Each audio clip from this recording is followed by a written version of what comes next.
I'd like to go over the opponent's policy, and they stated multiple times that it's already legal and normal within the United States. However, Judge, I'd like to clarify that that's not necessarily exactly true. It's only legal, specifically physician-assisted suicide, which is the resolution in today's debate, is only legal in 5 states, being Oregon, Washington, Vermont, California, and Colorado, and as well as our nation's capital, the District of Columbia. It is these specific areas, not necessarily a federal issue, it's a state-to-state basis. So we want to examine that as, while the opponent's case is mostly affecting other countries, I just wanted to make that clarification. And this is why, again, we negate the resolution that this House would legalize physician-assisted suicide. And in our first contention, we'd like to talk about the profit-driven healthcare system, as well as the process of it, how this will incentivize assisted suicide. For instance, in the states where it's already legal, such as Oregon and California, health insurance companies are actually offering to pay for the physician-assisted suicide, but not necessarily offering to pay or cover these terminal illnesses. They're not offering to actually cover for these, to pay for life-extending surgeries, medical procedures, and things like that. They're not paying for that instead. They're saying, sure, we'll pay for you to commit suicide, but we're not going to pay for you to be able to live for another 20 years. It's basically saying to where if you're a person who has possibly a terminal illness or a life-threatening illness, either option A, pay out of your pocket and basically choose, I want to try and live as long as I can and pay that's a detriment, or the other option seems like a much more financial, stable option is use physician-assisted suicide.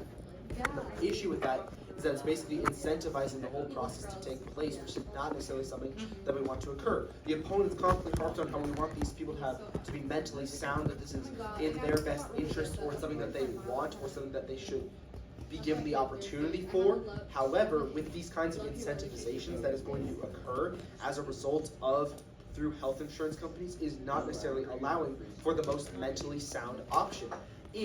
When you have to consider things from a financial standpoint, a social standpoint, issues like that, it becomes a much more difficult decision because it leads to the point of where it's much more, financially viable to follow through with physician-assisted suicide. And this also happens within families, for instance. Let's say that a family is in a large portion of debt, hypothetically. They're paying for their grandfather to keep living his life because they have to pay for his medical procedures, medicine, things like that. However, now with the process of possibly having physician-assisted suicide as an opportunity, as available as a result of that, that now leads to the decision being much more difficult because now from this family's point of view, sure, it is their grandpa that they love dearly and probably respect and love.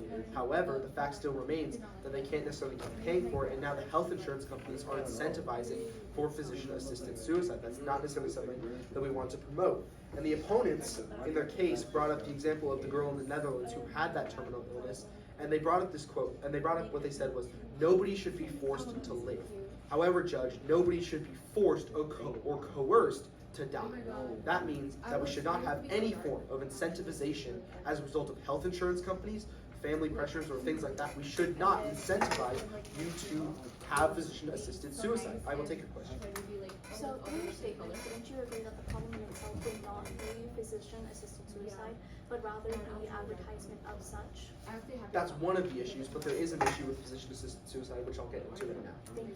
Okay. And our second contention would like to talk about, again, much more of the process of physician-assisted suicide, as it will likely cost money, or even if it doesn't, there's a bit of discrimination within the issue of physician-assisted suicide. For instance, a person who is poor, has less money, can't necessarily afford their medical procedures. Now they have the opportunity with physician-assisted suicide. They have those avenues, those now opened avenues that are as a result of it being legalized as through the affirmations policy. As a result of that, that's the much more easy, clear-cut decision. It's the actual opportunity, the actual option that they can take out is to follow through with those kinds of suicides, causing for actual forms of division between the people who actually will use physician-assisted suicide and people who will not. For instance, if you have the money to extend your life, most people, I believe, not all people, but most people would likely choose to live as long as they can afford to. As long as they can extend their life, they likely would. It does not necessarily apply to everybody, but the fact still remains that most people would choose to try and extend their life if possible. If you don't have the financial availability to constantly extend your life, for instance, let's say you're in the lower income bracket or you have not as much money, you're now going to be, as a result of not being able to pay for that, and now you're again incentivized to follow through with this physician-assisted suicide. Not something that we want to allow. We don't want to force or coerce people into this certain outcome. We want it to be the people's choice. And the opponents talked about other countries and the Netherlands. I'd like to talk about the Netherlands for a quick moment. The Netherlands actually didn't always have legalized physician-assisted suicide or assisted suicide in general. Originally it was illegal, then it became not prosecuted anymore. It was technically still illegal but no longer prosecuted. Then it became physician-assisted. Then it became legal towards adults. And finally, as we are today, it is legal for physician-assisted suicide for minors and for children.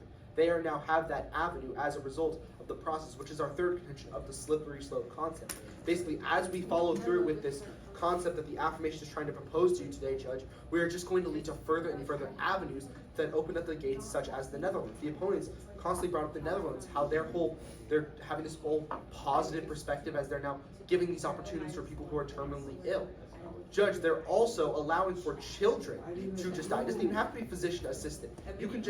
Children can just commit suicide with help of a physician-assisted suicide. That's a route for them to take. That's completely not something that we would want to promote. That's not beneficial, not helpful, and sure, it's pretty controversial and not something that we would want to promote in the United States or any country for that matter. The process of where the Netherlands has gone to is too far.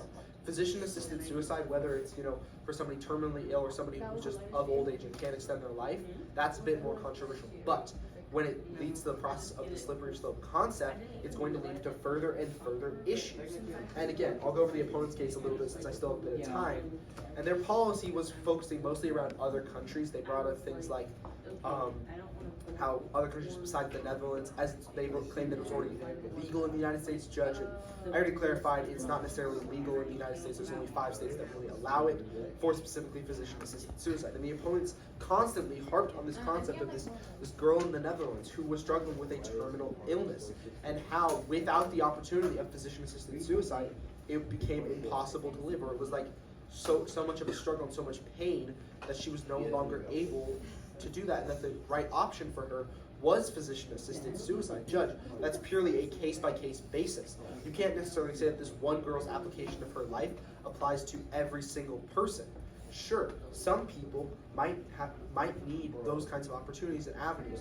There's possibly an argument to be made for when you have to choose extreme pain for the next 40 years of your life, slowly deteriorating, or assisted suicide. There might be a bit more of a case to be made there, but overall, having physician-assisted suicide covers everybody. It covers more people than what this will cover. It's far too broad, it's far too open to the public. It's not something that we want to be promoting.